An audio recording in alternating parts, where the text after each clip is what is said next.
Okay जी। तो वान्या चैतन्य डेलिसा आराध्या अभी आएंगे सारे। वाले लोग ज़्यादा आ गए हैं, मैं सिर्फ अतुल। चलो अच्छी बात है। तो चैप्टर 5 आज हम लोग शुरू करने वाले हैं, change in development in industrial society. और मैंने आपको जब चैप्टर में 4 करा रहा था, मैंने आपको ऑलरेडी बता दिया था इसका कनेक्शन है। चैप्टर 4 जो है रूरल सोसाइटी के बारे में है, चैप्टर 5 जो है इंडस्ट्रियल सोसाइटी के बारे में। ठीक है, तो अब जैसे रूरल सोसाइटी में जो जो चेंजेस आए, जैसे हमने पढ़ा एग्रेरियन स्ट्रक्चर के बारे में पढ़ा वहाँ पे कि कैसा था, लैंड ओनरशिप के बारे में पढ़ा। फिर हमने ये पढ़ा कि रूरल सोसाइटी में जो है ब्रिटिशर्स से पहले, ब्रिटिशर के टाइम पे, ब्रिटिशर्स के जाने के बाद जो है हमारी रूरल सोसाइटी कैसे कैसे चेंज हुई। और मोस्ट इम्पॉर्टेंटली हम लोगों ने वहाँ पे जो एक चीज़ पढ़ी जो कि आप बचपन से पढ़ते आ रहे हो, ग्रीन रेवोल्यूशन, हिंदी में इसको हरित क्रांति बोलते हैं। ठीक है, एंड उसके बाद जो दो नए फिनोमेनाज हमें देखने को मिले वो थे, एक तो था कॉन्ट्रैक्ट फार्मिंग और दूसरा था आपका matrix event, that is suicide, कि फार्मर्स आजकल सुसाइड क्यों कर रहे हैं। ठीक है, आई होप थोड़ा बहुत आपको पता ही होगा, बट आजकल जो है ये फिनोमेना ऑन राइज है। महाराष्ट्र है, बिहार है, राजस्थान है, फार्मर सुसाइड बड़ा कॉमन इवेंट आजकल काफ़ी जगह पे बन गया। It's not only about the states, but आगे भी आपको देखने को मिलता है। तो चैप्टर 5 जब इसके पास आप आते हो तो आप यहाँ पे देखते हो कि यहाँ पे इंडस्ट्रियल सोसाइटी में जो जो चेंजेस हुए हैं उसके बारे में इन्होंने यहाँ पे एक्सप्लेन किया है प्रॉपरली। ठीक है, कि इंडस्ट्रियलाइजेशन क्या था और स्पेसिफिसिटी के बारे में बात करिए कि इंडस्ट्रियलाइजेशन, जैसे हम लोग बात करते हैं ऑर्गेनाइज एंड अनऑर्गेनाइज सेक्टर की। अब जैसे इसका छोटा सा एग्जांपल है, आप लोग स्कूल में पढ़ते हो वो ऑर्गेनाइज सेक्टर है, बट आपने लोटस सर्कल ज्वाइन किया हुआ, ये अनऑर्गेनाइज सेक्टर है, क्योंकि मेरे यहाँ पे कोई मैकेनिज्म नहीं है। मैं कोई आपको कोई पेंशन नहीं देता, कोई पीपीएफ नहीं कटता, यहाँ पे कोई ईएसआई नहीं कटता, तो अनरेगुलेटेड सी है ये, अनऑर्गेनाइज से। ठीक है, फिर फॉर्मल इनफॉर्मल सेक्टर के बारे में बताया है। फिर उन्हें बोले इंडस्ट्रियलाइजेशन की शुरुआत कब हुई थी, ग्लोबलाइजेशन की वजह से क्या चेंजेस आए, लोगों को जॉब कैसे मिलती है आज के टाइम पे। ठीक है, ये सब चीज़ें, ये सारे फिनोमेना देखने को मिलते हैं। और साथ के साथ ये भी बताया कि आजकल के टाइम पे फैक्ट्रीज में काम कैसे होता है, वर्किंग कंडीशंस क्या क्या है, और सबसे इम्पोर्टेंटली इन्होंने बताया होम बेस्ड वर्क। जैसे आजकल हम लोग ये बड़ा एक फिनोमेना बहुत ज़्यादा यूज़ कर रहे हैं, वर्क फ्रॉम होम। तो it's not a new phenomena work from home. Home based work आज से काफ़ी साल पहले से होम बेस्ड वर्क चला रहा है। तो लाइक आई एम 1987 बॉर्न। ठीक है, और मुझे याद है मेरी भाभी होती थी, तो वो कुछ कुछ काम अपना घर से कर रही होती थी। जब मैं इंदरपुरी वान्या के घर के पास रहता था, तो वो घर से उनको कुछ कुछ छोटे छोटे ऑर्डर्स मिला करते थे, तो घर बैठ के वो काम करते थे। That is also home based work, या फिर वर्क फ्रॉम होम भी उसको बोल सकते हैं। अब ये थोड़ा सा स्टेटस के लिए हम लोग बोल रहे हैं I am working from home, but obviously पुराना एक फिनोमेना है जो चला रहा है। ठीक है, तो ये सब चीज़ें आपको पढ़ने को यहाँ पे मिलेगी। बड़ा ईजी सा चैप्टर है, शुरू शुरू में थोड़ी सी डिफिकल्टी होगी, आगे ठीक है। फिर कहाँ से आया,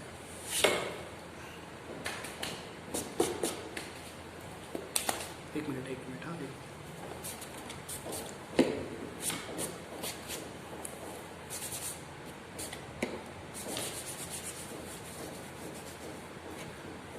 ओके जी, ओके। तो पहला टॉपिक हमें पढ़ना है इमेजेस ऑफ इंडस्ट्रियल सोसाइटी। ऊपर इंट्रोडक्शन दिया हुआ है, इसमें से कुछ नहीं आता है, अपने लिए आपको कंफर्टेबल लगे आप रीडिंग कर लेना। आज तक इसमें से कुछ नहीं आया है, कुछ बोर्ड्स के लिए कुछ भी इंपॉर्टेंट नहीं है। सीधा आप इमेजेस ऑफ इंडस्ट्रियल सोसाइटी 5.1 है जो टॉपिक, हाँ डेली साहब, वहाँ से हमें पढ़ना है। ठीक है, तो ये क्या कहते हैं, अब ये जो टॉपिक है इसका थोड़ा सा जो है आपने पोर्शन 11th में पढ़ा हुआ है सोशियोलॉजी में, 11th के सोशियोलॉजी में पढ़ा हुआ है, तो अभी हम पढ़ते हैं तो हमें क्लियर होगा कि वो क्या है। Images of Industrial Society says many of the great works of sociology were written at a time when industrialization was new and machinery was assuming great importance. So taking it back to industrialization era जो कि 18th century में हुआ था, ज़्यादातर उस time पे sociology भी develop हुई थी। जैसे कल मैं ये चैप्टर ये पढ़ा रहा था 11th सोशियोलॉजी को, तो उसमें जब भी बोला गया कार्ल मार्क्स की थ्योरी आई, तो उन्होंने बोला सोशियोलॉजी इस टाइम पे ये बात कर रहे हैं जब इंडस्ट्रियलाइजेशन आया, तो it is a new sociology for industrialise societies. ठीक है, तो वही यहाँ पे भी एक बात बताने की कोशिश कर रहे हैं। और एक टॉपिक हमें जो 11th में आपने पढ़ा हुआ है वो यहाँ पे पढ़ने को मिलेगा। Thinkers like Karl Marx, Max Weber, Emile Durkheim They are associated a number of social features with industries such as urbanization, the loss of face-to-face relationship that were found in rural areas and where people worked on their farms or for a landlord they knew, and their substitution by anonymous professional relationships in modern factories and workplaces. तो ये क्या कहते हैं, industrialisation आया, urbanisation आया। एक छोटा सा एग्जाम्पल है, गुड़गांव की बात करें, आप लोग सारे गए होंगे, कापासेड़ा बॉर्डर पे फन एंड फूड विलेज है, उसके थोड़ा सा आगे बढ़ते हो तो मारुति उद्योग है। मारुति उद्योग जब वहाँ पे आया था, गुड़गांव डेवलप होना शुरू हो गया। आज देखो कितना ज़्यादा है, चकाचौंध से भरा हुआ है, बड़ी बड़ी बिल्डिंग्स हैं, सब चीज़ें अर्बनाइज हो गया, बड़े बड़े ड्यूप्लेक्सेस, बड़े बड़े मकान वहाँ पे बने हैं, लोगों के पास हाई फाई घर है, हाई फाई फोन है, हाई फाई गाड़ियाँ हैं। बट अंदर जाओगे तो गुड़गांव में अभी गाँव है, ठीक है, सोना, हाँ, अंदर बहुत सारे गाँव हैं, ऑब्वियसली जो गया होगा उसको पता ही होगा। तो ये कहते हैं अर्बनाइजेशन आया। अब जब अर्बनाइजेशन आया, फेस टू फेस रिलेशनशिप्स खत्म हो गए। तो मैं, अगर हमारा एक गांव है, ठीक है, तो मैं गांव में मैं चैतन्य को जानता हूँ, मैं वान्या को जानता हूँ, मैं डेलिसा को जानता हूँ। आप शहर में जा रहे हो, ये सब खत्म हो गया, कौन चैतन्य, कौन वान्या, कौन डेलिसा। अच्छा, काम करने आए हो, कितनी सैलरी चाहिए, क्या वर्क प्रोफाइल है, चलो काम करो। आप एक दूसरे को यहाँ पे नहीं जानते, पहली चीज़, क्योंकि लोग उस टाइम पे अपने गांव में काम करते थे। वान्या को ये पता होगा, वान्या बिल्कुल जैसे नारायणा जो एक पॉश लोकेलिटी है वहाँ रहती है, बट थोड़ी दूर अगर वान्या अपनी ब्लॉक्स को क्रॉस करते हुए जाती है तो नारायणा गांव पड़ता है। गांव में लिटरली लोगों की रिश्तेदारी है, ज़्यादातर राजपूत और तनवर्स लोग वहाँ पे रहते हैं, सब एक दूसरे को जानते हो। आप एक कोने से पूछोगे मुझे इस घर में जाना है, लोग वहाँ पे आपको छोड़ के आएंगे लिटरली, ठीक है। तो इस तरह, क्योंकि मैं भी वहाँ इंदरपुरी का पड़ा बड़ा हूँ, तो मुझे अच्छे से पता है, हमारी फैक्ट्री भी वहीं पे होती थी, तो ये सब चीज़ें हमें देखने को मिलती थी, ठीक है। तो इसमें इन्होंने बोला कि मॉडर्न वर्क प्लेसेस में प्रोफेशनल रिलेशनशिप ज़्यादा मैटर करते हैं। इंडस्ट्रियलाइजेशन में इन्होंने क्या बोला, इसमें डिवीजन ऑफ लेबर हो जाता है, आप लेबर को डिवाइड कर देते हो अकॉर्डिंग टू देयर स्किल्स। आपने छोटी क्लासेस में पढ़ा होगा। तो लाइक वान्या को अगर फॉर एग्जांपल टेक्निकल एस्पेक्ट से मान के चलो, जैसे आज के टाइम की बात करें कि सोशल मीडिया संभालना आता है, तो वान्या सोशल मीडिया संभाल रही है, ठीक है, इंटरनेट मार्केटिंग वगैरह कर रही है। तो चैतन्य को फॉर एग्जांपल अगर ब्लॉगिंग आती है तो चैतन्य ब्लॉगिंग वाला काम संभाल रहा है प्रोडक्ट। डेलिसा को ऐसा आता है कि मैं 1-to-1 रिलेशनशिप मेंटेन कर सकती हूँ, तो वो रिलेशनशिप मार्केटिंग का काम करे। और मैं अगर कुछ और, जैसे मेरे को कोई स्किल्स आते हैं, मैं प्रोडक्ट मार्केटिंग कर रहा हूँ या और कोई जो है बड़े टारगेट्स अचीव कर रहा हूँ या छोटे टारगेट्स, तो मैं उस तरीके से काम कर रहा हूँ। तो यहाँ पे प्रोफेशनल रिलेशनशिप ज़्यादा मैटर करते हैं एंड डिवाइड कर देते हैं लेबर को, रादर देन एक बंदा काम करे कुछ, अलग अलग लोगों में छोटे छोटे काम अकॉर्डिंग टू देयर स्पेशलाइजेशन बांट दिए जाते हैं। And people often do not see the end result of their work because they are producing only one small part of a product. The work is only repetitive and exhausting. Yet even this is better than having no work at all, that is being unemployed. Marx ने इस situation को नाम दिया the alienation, when people do not enjoy work and see it something they have to only do in order to survive, and even that survival depends on whether the technology has room for any human labor. ठीक है, तो इसको यहाँ से 2 marker का आपका question आता है, what do you mean by alienation of labour. Karl Marx ने ये थ्योरी दी थी, 11th में एज इट इज लिखी हुई है. तो इसमें क्या करते हैं, एलियनेशन ऑफ लेबर क्या कहता है, लेबर जो आपकी काम, तो जैसे मैं भी लेबर हूँ, अगर मैं ओनर हूँ एक ऑर्गेनाइजेशन का, मैं भी लेबर हूँ, मुझे डेली काम करना पड़ता है, मैं काम करवा नहीं रहा हूँ. तो there is not someone who is taking sociology class. Atul sir जो रिप्रेजेंट कर रहे हैं लोटस सर्कल को, वही क्लास ले रहे हैं. पूनम मैम जो रिप्रेजेंट कर रही है लोटस सर्कल को, वही क्लास ले रही है. ठीक है, तो इसमें क्या होता है, मेरे लिए चलो एक फायदा है, बट बिजनेस में क्या है, जब लेबर को एंड प्रोडक्ट बनाना होता है, उसका सीधा सीधा फायदा उसको नहीं मिलता, उसको टुकड़ों में फायदा मिलता है, और वो टुकड़ों भरी जिंदगी ही बिता रहा होता है. जैसे एक एग्जांपल कि अगर मैं लेबर हूँ और मैं गाड़ी बनाने की कंपनी में काम कर रहा हूँ, ठीक है, मेरे पास टारगेट है, मैं असेंबली लाइन पे खड़ा हूँ, मैं डेली 20 से 25 गाड़ियाँ मैं बना के तैयार कर देता हूँ. एट एन एवरेज एक गाड़ी 10 लाख रुपए की है, 25 गाड़ी होगी 2.5 करोड़ की. ठीक है, सिंपल सी बात है.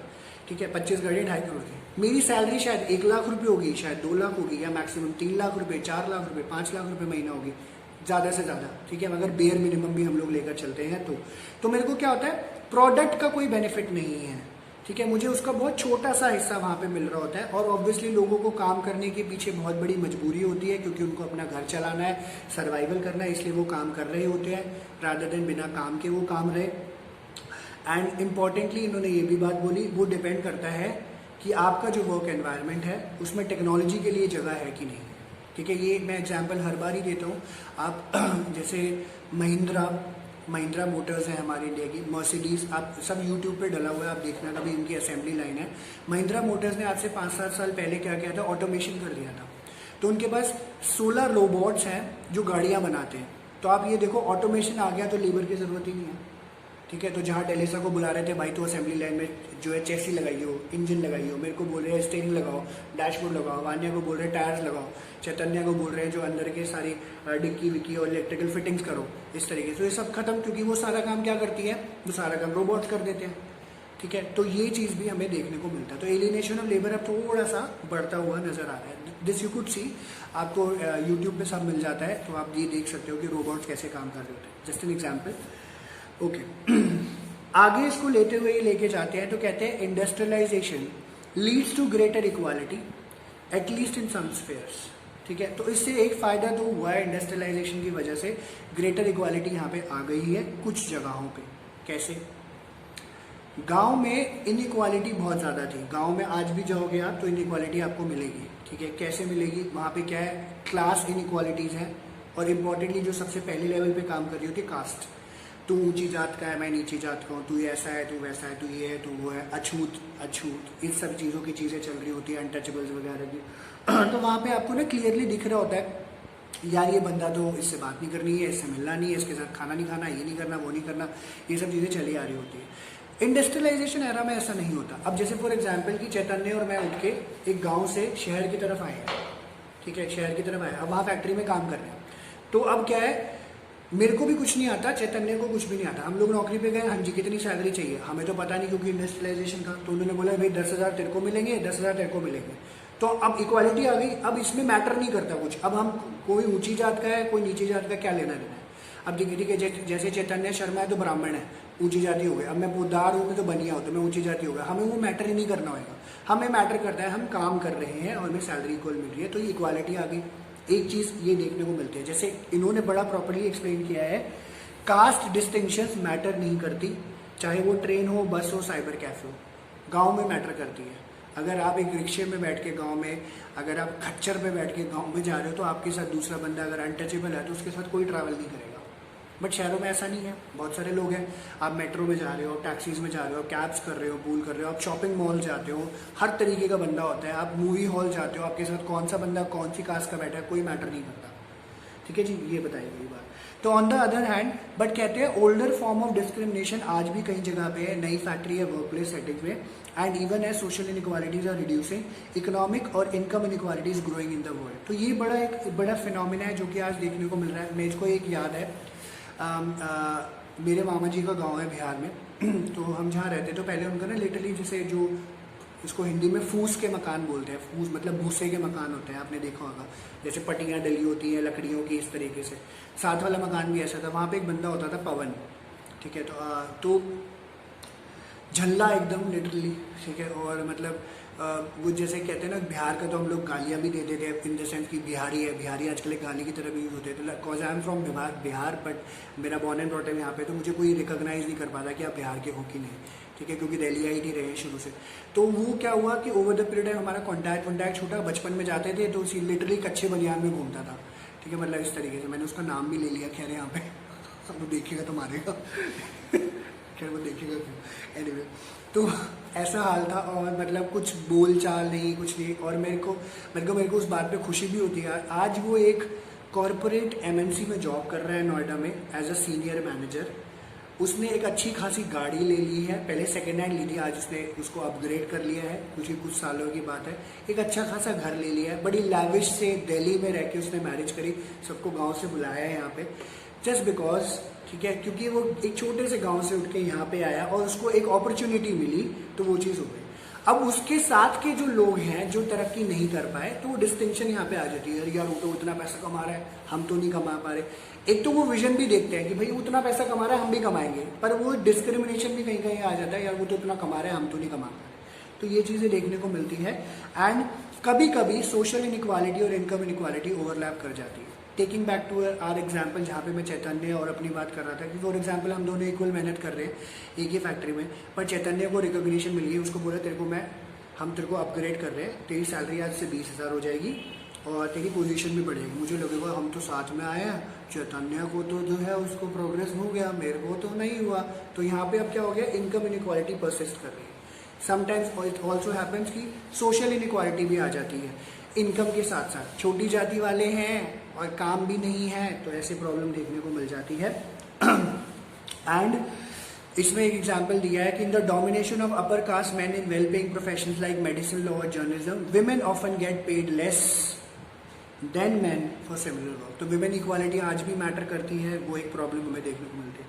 हेलो आराध्य, 75 पेज पे है आराध्य, अभी टॉपिक शुरू ही होता, वो खत्म हो गया है 75 पेज पे। आराध्य जिंदा हो?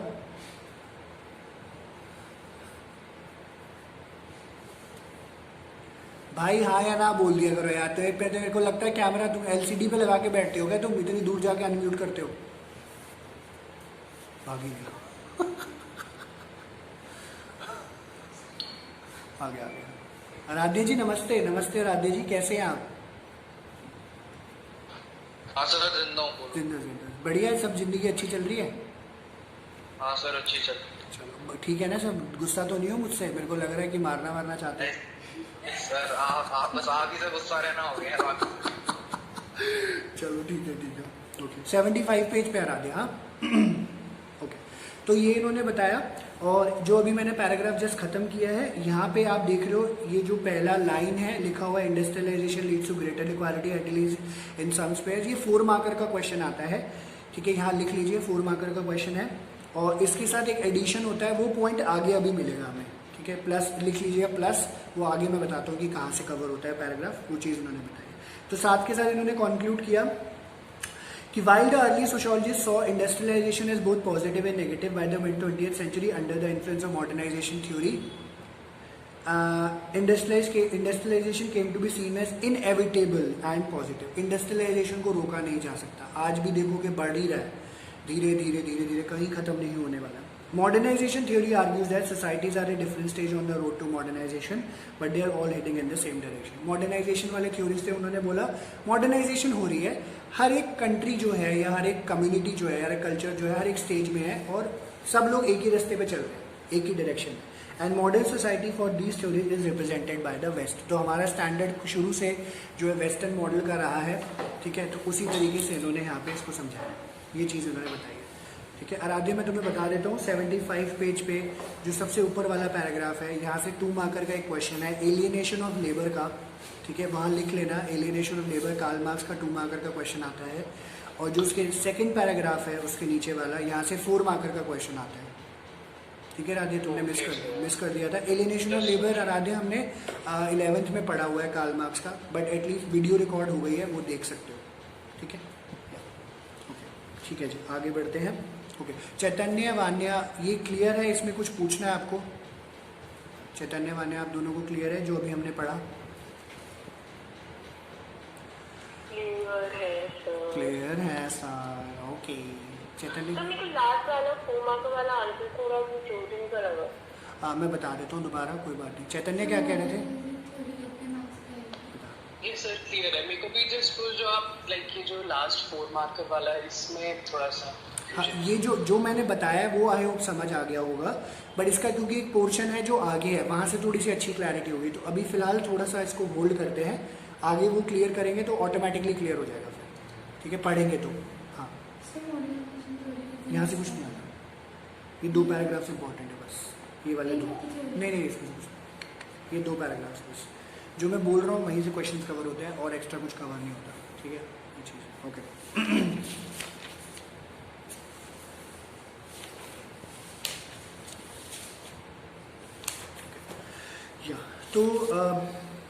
तो नेक्स्ट टॉपिक जो है स्पेसिफिसिटी ऑफ इंडियन इंडस्ट्रियलाइजेशन है।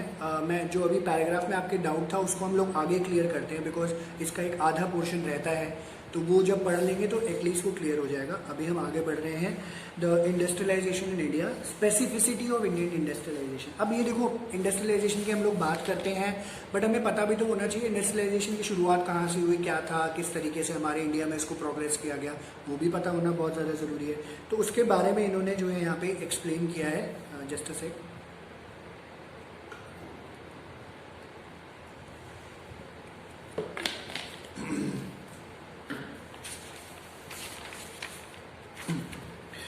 तो ये क्या कहते हैं, इंडियन इंडस्ट्रियलाइजेशन का जो एक्सपीरियंस रहा है, ज़्यादातर हम लोगों ने भी जो है वेस्टर्न मॉडल चूज़ किया है इन मैनी डिफरेंट वेज.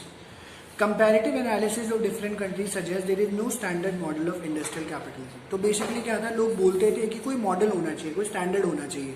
अब जैसे क्या हम लोग बोर्ड एग्जाम्स की तैयारी कर रहे हैं, 12th है तो स्टैंडर्ड है. स्टैंडर्ड क्या, 90+ मार्क्स आने चाहिए, मतलब 90+ मार्क्स आएंगे वो स्टैंडर्ड है. उसके नीचे कोई स्टैंडर्ड ही नहीं है. ठीक है, वो दोनों तरीके से स्टैंडर्ड है. एक तो वो रिश्तेदार और दूसरे वो भी वैसे भी उसको स्टैंडर्ड हाई फाई स्टैंडर्ड से भी वो जो है कंटिन्यू कर रहा है. अब कोई मार्क्स कम लेके आएगा, अरे तेरे इतने मार्क्स ही आए. दोस्त तो नहीं बोलते, बट इनफैक्ट खुशी तो होती है उन लोगों को, बट रिश्तेदार ये वो सोसाइटी और अपनी आंखों में जो है परेशान रहते हैं. तो यहाँ पे भी जब इंडस्ट्रियलाइजेशन शुरू हुआ तो लोगों को ये रियलाइज़ हुआ कि कोई मॉडल तो हो, स्टैंडर्ड तो हो, जिसको हम लोग एज्यूम करके चले. हमने स्टैंडर्ड मॉडल कोई बनाया ही नहीं हुआ था. लोगों को बस यही लग रहा था वेस्टर्न कंट्रीज को फॉलो किया जाए. तो यहाँ पे हम एक पॉइंट ऑफ डिफरेंस से शुरू करते हैं, relating to what kind of work people are doing. किस तरीके का काम लोग कर रहे हैं इन डेवलप कंट्रीज. अब यहाँ से आप प्लीज मार्क करिएगा, डेवलप कंट्रीज में जो अभी पहले एक क्वेश्चन है, ये 2 मार्कर है. डेवलप कंट्रीज में मेजॉरिटी ऑफ द लोग जो है वो सर्विस सेक्टर में है. डेवलप कंट्रीज, हम लोग डेवलप कंट्रीज में नहीं आते. जो डेवलप्ड है, यूरोप, ठीक है, अमेरिका, यूके, रशिया भी बोल सकते हैं, ठीक है, थोड़ा थोड़ा. तो यहाँ पे ज़्यादातर जो लोग हैं वो सर्विस सेक्टर में. सर्विस सेक्टर मतलब जहाँ पे, जैसे हम लोग 2 तरीके से देख सकते हैं. सर्विस सेक्टर जहाँ पे बैंकिंग, फाइनेंस, ट्रांसपोर्ट, कम्युनिकेशन, या फिर जॉब, जो सर्विस को जॉब के पॉइंट ऑफ व्यू से भी दिया जा सकता है, वहाँ पे ये लोग काम करते हैं. Followed by industry and less than 10% in agriculture. तो ये सर्विस सेक्टर एक्चुअली में बैंकिंग फाइनेंस वाला है, जो कि यहाँ पे क्लियर कर रहे हैं वो, क्योंकि उसके बाद इंडस्ट्री की बात करेंगे. तो सर्विस सेक्टर के बाद लोग जो है इंडस्ट्री में है, इंडस्ट्री के बाद 10% लोग जो है एग्रीकल्चर में. ओवरऑल जो है कैलकुलेशन ये बताइए. इंडिया में क्या पैटर्न है, India is a developing country. ठीक है, लिख लीजिएगा इस पॉइंट के आगे, ताकि याद रहेगा कि India is a developing country. क्योंकि डेवलप और डेवलपिंग की बात करिए, लिखा नहीं है डेवलपिंग है, बट हमें समझना है. ठीक है, तो कहते हैं 2000 में नियरली 60% जो है लोग एम्प्लॉयड थे प्राइमरी सेक्टर में, एग्रीकल्चर माइनिंग में. 17% लोग सेकेंडरी सेक्टर में थे. 23% लोग जो है टर्शरी सेक्टर या सर्विस सेक्टर में थे. ठीक है, तो ये मार्क कर लीजिएगा, ये डेटा याद रखना है आपको. 60, 70, 23, 2 मार्क्स का क्वेश्चन है, बहुत कम आया है, पर बोर्ड्स में आया हुआ है कि कैसे कैसे लोग कैसे कैसे एम्प्लॉयड है, ये इन्होंने यहाँ पे बताया. बट अगर ये कहते हैं इसकी कॉन्ट्रीब्यूशन की अगर हम लोग बात करते हैं, the share of agriculture has declined sharply and services contribute approximately more than half. तो एग्रीकल्चर का कंट्रीब्यूशन एक्चुअली में बहुत ज़्यादा डिक्लाइन हो रहा है. आप अपने आजू बाजू इस टाइम पे देखोगे, सर्विस सेक्टर का जो ग्रोथ है बहुत ज़्यादा हो रखा है. ठीक है, टेकिंग एन एग्जाम्पल, जो हम क्लासेस ले रहे हैं ये भी सर्विस सेक्टर का पार्ट है. ठीक है, स्कूल में जाते हो वो भी सर्विस सेक्टर का पार्ट है एक तरीके का. और भी बहुत सारे इसके एग्जाम्पल्स हो जाते हैं. बैंकिंग है, फाइनेंस है, ट्रांसपोर्ट कम्युनिकेशन है, इंटरनेट है. ठीक है, ये सब चीज़ें आपका सर्विस सेक्टर का. अब जैसे अमेजोन, फ्लिपकार्ट, मिंत्रा, ये वो फलाना फलाना, ये भी सर्विस सेक्टर में ही आता है. ठीक है, क्योंकि इनका मैन्युफैक्चरर नहीं है, सिर्फ आपको एक मीडिएशन का काम कर रहे होते हैं ये इन्होंने बताया. सर्विस सेक्टर ऑल टुगेदर सारी कंट्रीज में बहुत राइज पे है. This is a serious situation because it means that sector where the maximum people are employed is not able to generate much income from them. ठीक है, तो India के contribution के पॉइंट ऑफ व्यू से भी देखें तो जहाँ पे सबसे ज़्यादा लोग एम्प्लॉयड हैं, वहाँ से कंट्रीब्यूशन जीडीपी में, जो हमारा ग्रॉस डोमेस्टिक प्रोडक्ट यानी हमारे कंट्री का कंट्रीब्यूशन है, वहाँ पे इनकम बहुत कम जनरेट कर पा रहे हैं, which is a wrong thing. कहते हैं 2006-07 में शेयर ऑफ एम्प्लॉयमेंट जो एग्रीकल्चर का था 15.19% था.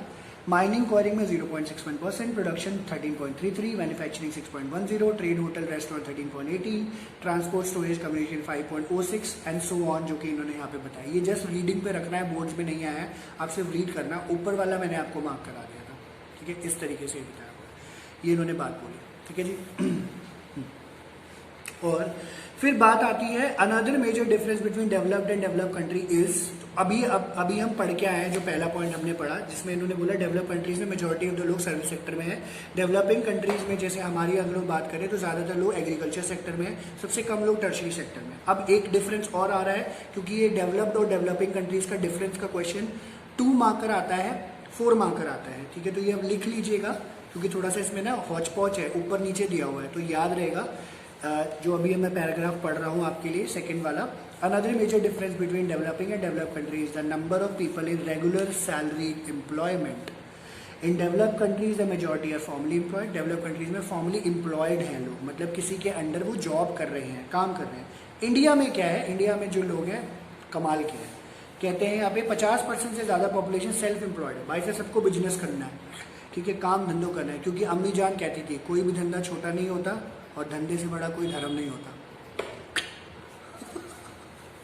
ठीक है, तो ये चीज़ है इन्होंने बोला। And only about 14% are regular salary demand. तो मतलब आप देख सकते हो 14% लोग सिर्फ जॉब कर रहे हैं, 50% लोग, क्योंकि अम्मी जान कह के गई थी हमारी, तो ज़्यादा से ज़्यादा लोग सेल्फ एम्प्लॉयड है। इसलिए हमारा देश तरक्की नहीं कर पाता, क्योंकि मोस्टली लोग जो है बिजनेस सेक्टर में घुसे हुए हैं। एंड अप्रॉक्सीमेटली 30% कैजुअल लेबर है। कैजुअल लेबर इस काम है जब कर लिया, जैसे आज मैं सेंटर की सफाई करा रहा था, तो बीच में भाग गए हैं, अभी मैंने उनको फ़ोन करना है, तो नीचे मैंने अभी ऑफिस और जो मेरा क्लासरूम है वो सारा साफ़ कराया, साफ़ करा के एकदम टिच कराया, सब सैनिटाइज किया, चेयर वेयर, घड़िया वड़िया, एग्जॉस्ट फैंस वगैरह, एसी वेसी।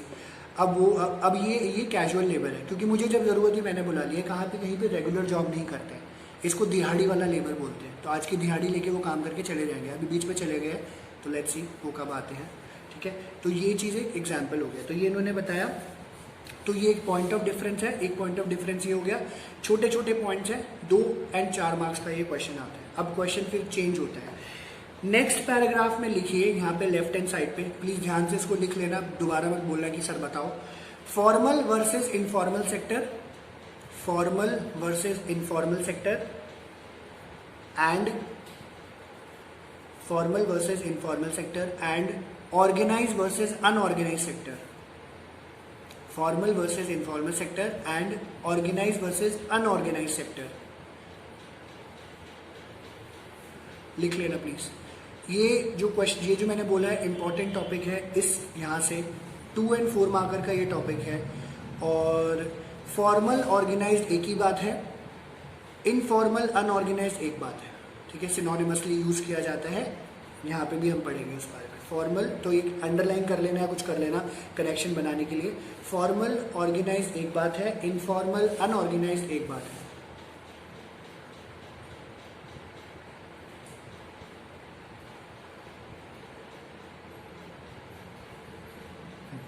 ठीक है जी, आगे बढ़ते हैं।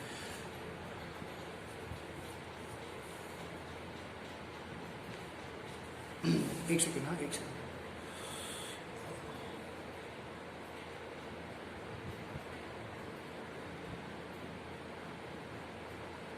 अरे एक सेकेंड होल्ड करना please.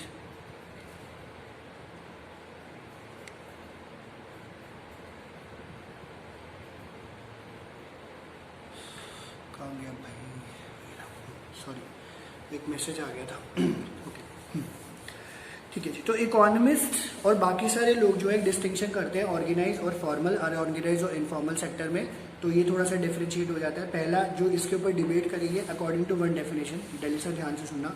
According to one definition, organise sector consist of all units employing 10 और more people throughout the year. तो पहली बात ये, ऑर्गेनाइज सेक्टर में 10 या फिर 10 से ज़्यादा लोग होते हैं, पहली बात। These have to be registered with the government to ensure that their employees get proper salaries or wages, pensions and other benefit। तो ये ना मतलब ये क्राइटेरिया है। इस क्राइटेरिया पे काफ़ी सारे लोग खरे उतरते हैं जिनके पास 10 या 10 से ज़्यादा एम्प्लॉयज़ होते हैं। ज़रूरी नहीं होता कि ये लोग जो है आपको पेंशन वेंशन बेनिफिट्स पीपीएफ वगैरह दे, बट अगर जैसे कभी कभी गवर्नमेंट की रेड पड़ जाती है तो इनको फिर सारे नॉर्म्स पूरे करने पड़ते हैं। तो ये थोड़ा सा रिस्की मामला होता है, बट इस तरीके से चीज़ें देखी जाती है, बिकॉज काफ़ी सारी ऐसी एंटिटीज़ हैं जो ऐसे काम कर रही होती है बिना किसी बेनिफिट के। इंडिया में कहते हैं these have to be registered होना जरूरी है, जैसे ईएसआई पीपीएफ के बेनिफिट्स मिलते हैं। In India over 90% of the work whether it is in agriculture, industry और services is in the organized और इनफॉर्मल सेक्टर। ठीक है, तो ये इसका दूसरा एग्जाम्पल है। इंडिया लिख रहे हैं तो मतलब डेवलपिंग है, क्योंकि हम इंडियन कॉन्टेक्स्ट में पढ़े। तो इंडिया में क्या है, ज़्यादातर लोग जो है 90% लोग या तो एग्रीकल्चर में या इंडस्ट्री सर्विस में अगर हैं तो अनऑर्गेनाइज या इनफॉर्मल है। ठीक है, ये चीज़ है, आगे बताएंगे क्या हो जाता है। तो ये तो एक पहला पॉइंट ऑफ डिफरेंस यहाँ पे बताया। ठीक है, इसको अभी फिलहाल याद रखना। इसका एक पॉइंट और है जो अभी आगे आएगा, उसको हम लोग बाद में पढ़ते हैं क्योंकि ये फ्लो में भी चल रहा है।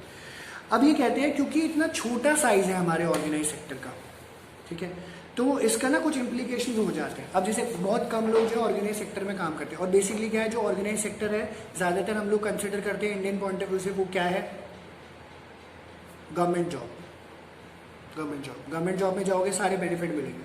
गवर्नमेंट जॉब में रेगुलर सैलरी टाइम पे मिलेगी, गवर्नमेंट जॉब में ESI कटेगा, PPF कटेगा, ग्रेचुइटी कटेगी, पेंशन मिलेगा, ये वो फलाना फलाना। रिटायरमेंट लोगे एकदम अच्छे खासे पैसे अकाउंट में आपके आ रहे होंगे, नहीं चाहिए तो पेंशन लेते रहो जिंदगी मरते दम तक, ठीक है, पेंशन आपकी चलती रहेगी। तो ये क्या ऑर्गेनाइज सेक्टर है। प्राइवेट सेक्टर में नहीं हो सकता। अब मेरे पास कोई जॉब करने आएगा, आराध्य बोलेगा सर 12 खत्म होगी, जॉब करनी है, पेंशन दोगे सर? मैंने बोला पेंशन दोगे, यहाँ इतनी टेंशन खत्म नहीं होती, तुम पेंशन मांग रहे हो, ठीक है। तो ऐसा पॉसिबल नहीं है क्योंकि मेरे पास प्रोविजन ही नहीं है भाई, सिंपल सी बात है। सैलरी ले लो, पेंशन तो दूर की बात है, ठीक है। तो ये चीज़ बताए। तो इसका सोशल इम्प्लीकेशन क्या है? First, it means that very few people have the experience of employment in the large firms where they get to meet people from other regions and background. अब जैसे कोई मेरे पास अगर काम करने आ रहा है तो और कोई एम्प्लॉय नहीं है, एक ही एम्प्लॉय है, उसका क्या इंटरेक्शन होएगा? किसी के साथ मिलेंगे नहीं, उठेंगे नहीं, बैठेंगे नहीं, तो एक्सपीरियंस नहीं होता। आप बड़ी कंपनी में काम करते हो, आपको एक्सपीरियंस होता है ज़्यादा से ज़्यादा, मतलब ज़्यादा एक्सपीरियंस होता है। एक्सपीरियंस तो यहाँ पे भी होता है, एक्सपीरियंस ज़्यादा होता है, लोगों से मिलते हैं, नया नया कुछ सीखने को मिलता है, अलग अलग बैकग्राउंड से लोग आते हैं। अर्बन सेटिंग्स में जब हो रहे होते हो आपको और ज़्यादा अपॉर्चुनिटी मिलती है, आपके नेबर्स हैं, आपको वहाँ से जो है फ़ायदा मिल रहा होता है। स्मॉल वर्क प्लेसेस में नहीं मिलता। स्मॉल वर्क प्लेसेस में आपके पर्सनल रिलेशनशिप मैटर करते हैं, ठीक है। अगर आपको एम्प्लॉयर पसंद करता है आपकी सैलरी बढ़ जाएगी, और अगर वो नहीं पसंद करता आपकी जॉब निकाल देगी। आराध्या काम अच्छा कर रहा है, बोलेगा सर थोड़ी सी सैलरी बढ़ा दो, 3000 बढ़ा दो, 3000, IPL आ रहा है, सट्टा लगाना है, बढ़ा दो, कोई दिक्कत नहीं है, ठीक है। तो मैंने बोला चलो ठीक है, तुम काम अच्छा, आराध्या सॉरी यार, हाँ, तो ये चीज़ हो जाती है। और अगर एम्प्लॉयर आपको पसंद नहीं करता है तो क्या ही सैलरी जो मिल भी रही होगी उसमें से भी कट कर लेंगे, ठीक है। तो ऐसा देखा जाता है। तो this is different from large organization with well defined rules where recruitment is more transparent and mechanism for complaint and redressal if you disagree with your immediate superior. तो फॉर्मल ऑर्गेनाइजेशन में बड़ा सिस्टमैटिक है। आपको complaint है, जैसे वान्या अगर एक corporate में जॉब कर रही है, चैतन्य आराध्य कर रहा है, वहाँ पे हर चीज़ का मैकेनिज्म है। सैलरी बढ़ानी है, वहाँ पे अप्रेजल्स हैं, ठीक है, आपके प्रोग्रेस देखेंगे। मैंने प्रोग्रेस नहीं देखनी है यहाँ पे बैठ के कि क्या काम किया, और ठीक है अगर काम गलत किया तो कंप्लेंट है, कंप्लेंट दोगे तो पैसे कटेंगे, छुट्टी मार रहे हो पैसे कटेंगे, मैं तो काटता भी नहीं कभी कभी पैसे, ठीक है, ये चीज़ दी जाती है। सेकेंडली इन्होंने बोला कुछ इंडियंस को जो है यहाँ पे एक्सेस है सिक्योर जॉब का, और जिसके पास है सिक्योर जॉब, तो यहाँ पे गवर्नमेंट की तारीफ करी गई है। वो कहते हैं 2/3 से ज़्यादा लोग गवर्नमेंट एम्प्लॉयड हैं। देखिए सरकार आपको नौकरी दे रही है, इसलिए कहते हैं गवर्नमेंट जॉब बहुत पॉपुलर है, पर मिलती किसी को नहीं है, ठीक है। तो rest are force to depend on their children in their old age. अब यहाँ पे बर्डन भी बोल दिया कि बच्चों के ऊपर डिपेंडेंट होना पड़ता है। आराध्या के मम्मी पापा चिल्ला रहे हैं, बूढ़े हो गए, आराध्या बेटा अब मेरे को खाना कौन खिलाएगा, तो ऐसी भी दिक्कत है, तो आगे जाके प्रॉब्लम होती है। ऑब्वियसली होता है, सारे पेरेंट्स एक्सपेक्ट भी करते हैं ऐसा, या तो नेचुरली हो जाता है या फिर नहीं होता है। तो गवर्नमेंट एम्प्लॉयमेंट का बहुत इंपॉर्टेंट रोल है, क्योंकि government employ over and above जाके चीज़ें करती है। कोई कास्ट बैरियर नहीं है, कोई रिलीजन और रीजन बैरियर नहीं है, चाहे वो जनरल है, SC है, ST है, OBC है, जैन है, दलित है, कुछ भी है, वो सारी चीज़ें जो है इस तरीके से वो कंसिडर करके चलते हैं। एंड एक सोशोलॉजिस्ट ने आर्ग्यू किया है कि कहते हैं भिलाई जो स्टील प्लांट है, आई होप आप लोगों ने सुना होगा, वहाँ पे स्टील प्लांट में जो है कभी भी कम्युनल राइट्स नहीं हुए। क्यों? क्योंकि सारे कम्युनिटी के लोग वहाँ पे जाके काम कर रहे होते हैं। अदर्स में क्वेश्चन दिस।